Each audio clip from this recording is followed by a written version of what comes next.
Hello sunshines, sweethearts. Welcome to another installment. Big Al the old BoozeMonger, stick around and for something right rosy, I tell you. Now I've just been sent this by a company called Pure Cremation. It's a good company. You know, if you ever need them, use them. But what got my something got was this particular thing. They sent this to me specifically. And he said, I wanted to let you know that as you've used our shopping service, if you ever wanted to buy a funeral package, I said, stop right, I stopped reading out there. I rang them up. I said, look, I'm not being funny. I says, as a company, I really chuffing hate you. You know what I mean? I said, but I'm 47 years old. I'm a really, really healthy chuffing specimen of manhood. I eat at least one apple a month. I really take my chuffing health very, very seriously. You know what I mean? I said, what are you sending this to me for? Apparently, somebody who works for this bloody Pure Cremation, one of them is a chuffing subscriber. And apparently he says to his chuffing gaffer, he's watched my last 2 or 3 episodes, he says I'm looking a bit peaky. He says I'm looking a bit bloody like I'm not long for this chuffing realm. You know what I mean? So you know, I think that makes me bloody feel. But it got me thinking about mortality, which then also got me thinking about chuffing immortality. Because you know, you can't think about one without thinking about other. Now I think if you ask like your average 20 or 30 year old gadget, geezer or chick, you know, would you want to live forever? Probably 90% upwards would probably say chuffing too, right, mate? Now, you start asking people in the 40s, 50s, chuffing 60s, whether they want to live forever. And I think statistically, you know, because you've got to check out the chuffing analytics, I think the percentages start to drop because they've probably had more problems, they've had more suffering, they've got more aches and chuffing pains, you know, shit's gone down, they've lost loved ones. I think it starts coming down. People don't give enough food and thought and attention to this chuffing immortality chuffing like. Just start to visualise, start to picture what it would be like to live for chuffing ever. Have you ever seen a couple who's been married for 30, 40, 50 years? Not all of them. But a lot of them, they chuffing can't stand chuffing sight of each other. They're always bloody falling out. Any excuse to get out at chuffing house. Now, can you imagine being married to somebody for 1,000 years? I can just imagine wife going out at chuffing mum's house and saying, you know, this immortality and all this lot. Is it still right what they used to say in all books? Like, if you chuffing chop their head off, it's game over.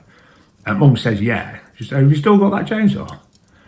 They'd be chuffing, lopping your chuffing head off in the middle of bloody night, wouldn't they?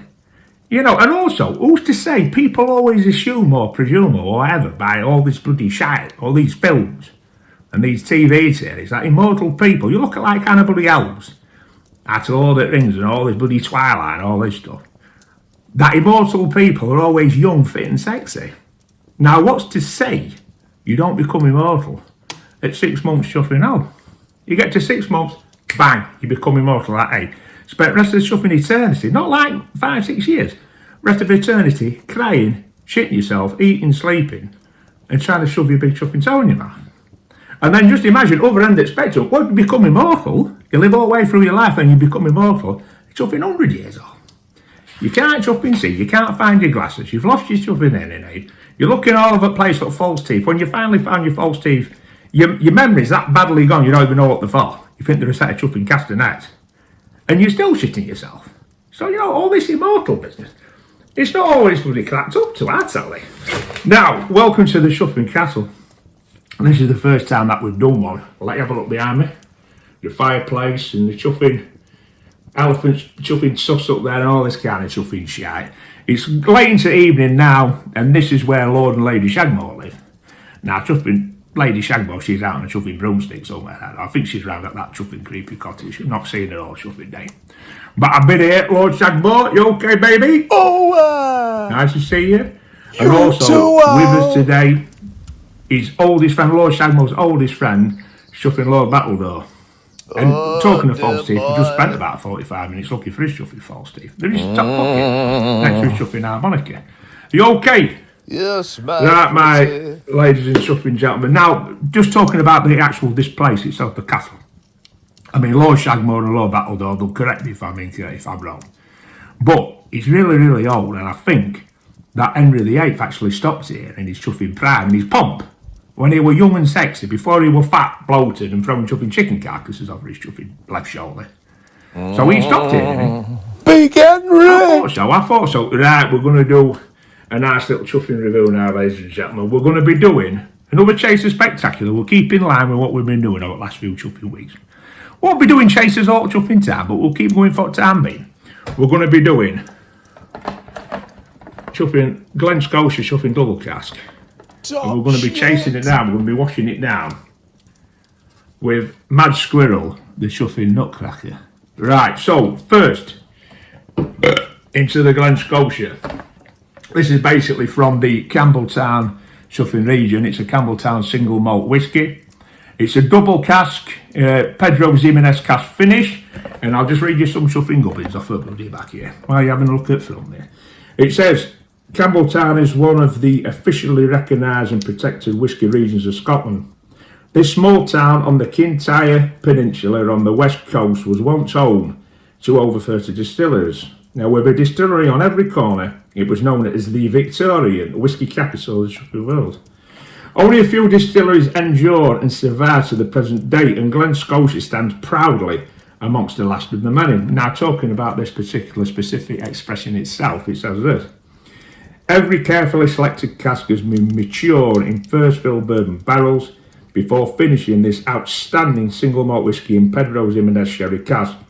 Deep amber in colour with caramel and succulent chuffing beak on cold nostril, as well as a signature Glen, Scotia sea spray.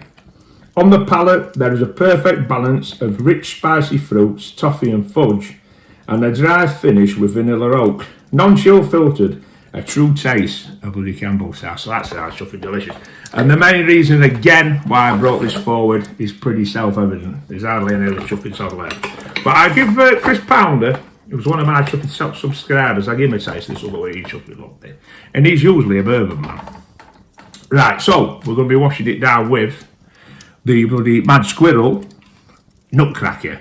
Now this is a 4.5 hazelnut chuffing stout, and it says, why not have a crack at our new nutty hazelnut chuffing stout? It's filled with natural roasty stoutness, smooth and rich chocolatey notes, and plenty of nutty overtones. A delicious winter warmer, packed with a decadent flavour profile. Relax and enjoy this chuffing cracking bloody brew. What a bloody intent to add, Sally. Right, get on, pour that. Get it bunged in chuffing skull glass here. There we go. There we go, get it bloody poured in. Wow, it's a beautiful bloody colour. It's got a nice viscosity to it, nice chuffing. Now let's not get bloody carried away, because half the time I end up pouring all this shite all over my bloody paperwork. Scruff bag. There we go. Here we get that bloody poured in here. Hey, low battle door. What do you call a vicar with your cold? No idea. Chuffing man of the cuff. Right, on that chuffing bombshell. Bombshell. Glen, Scotia poured out. Non-chill filtered, natural colour. Nice colour, golden, archetypal. There we go, get it poured in here. It's got a little bit of a maritime kind of vibe to it, I believe. There we go, get it poured in. Don't be bloody shy, no point in bloody saving any now. Let's see, get bunged in there. We're chuffing half pissed after these two, I tell you. Here she goes. Right, so we'll start off just having a quick chuffing snifter on this. We'll get this wrapped out, chuffing beak. Yes, yes. A little bit of a kind of salty, briny sea tang to it. Very fresh. A little bit fruity, smells quite dry. But I bet it'll still be juicy and succulent. I think it's going to be, I mean, this is quite a strong one. What's this one? This is a 46%, so it's just be right ball chuffing bounce, I tell you. Very nice. Right, left nostril, right nostril, lips, chin, left nipple, right nipple, belly bin, balanitis, round the old chuffing, black hole chuffing cow cutter. Right, let's get it chuffing wrapped round bloody tonsils and let you know what I bloody think.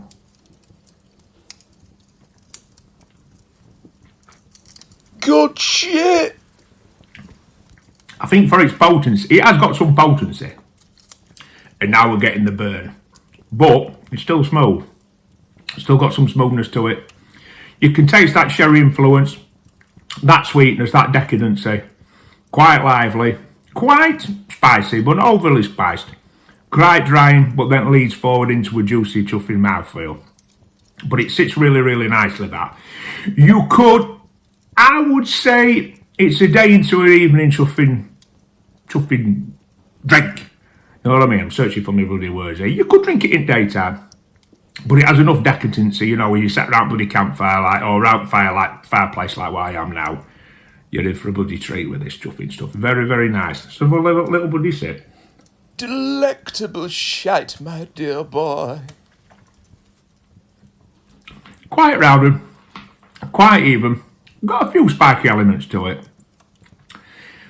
It's complicated enough without being excessive, but like I say, it's still got that slight maritime, slightly salty, slightly briny kind of chuffing vibe to it. Very, very nice.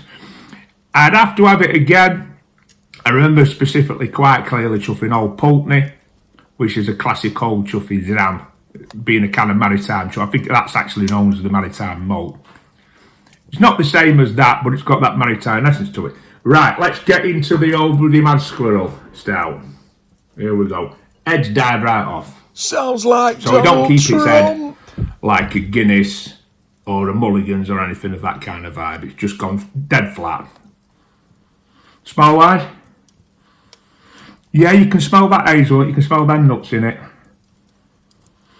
Obviously you can smell the stout. It's got that dark kind of, really, really kind of heft to it. A nice, hefty, pungent kind of beautiful chuffing aroma. Let's get chuffing wrapped in.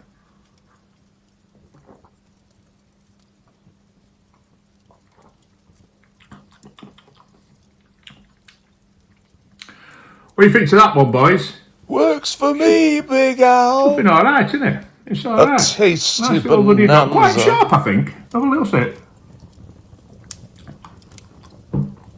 Quite high-end, quite sweet.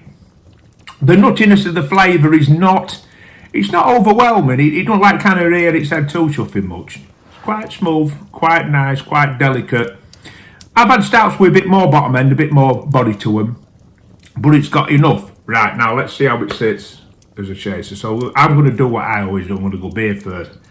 And then I'm going to go with full whiskey. Here we go, beer first.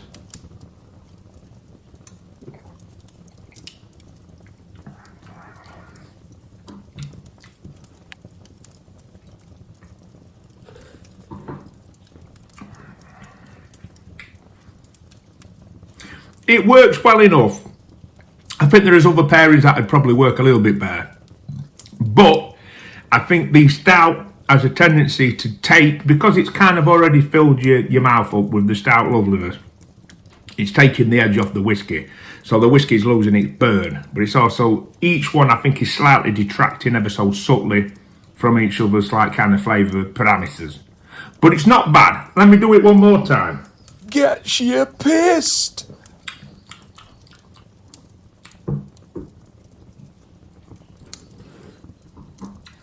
Yeah, that would be my impression. I think they're slightly, ever so slightly, rather than enhancing each other, they're ever so slightly cancelling each other out. They might be too similar.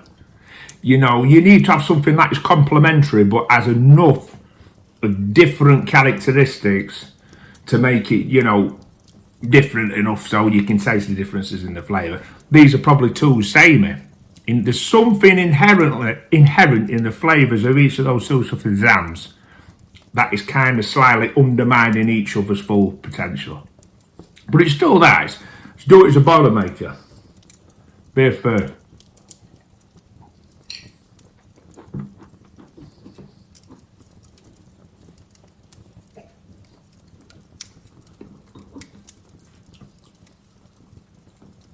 Not too bad.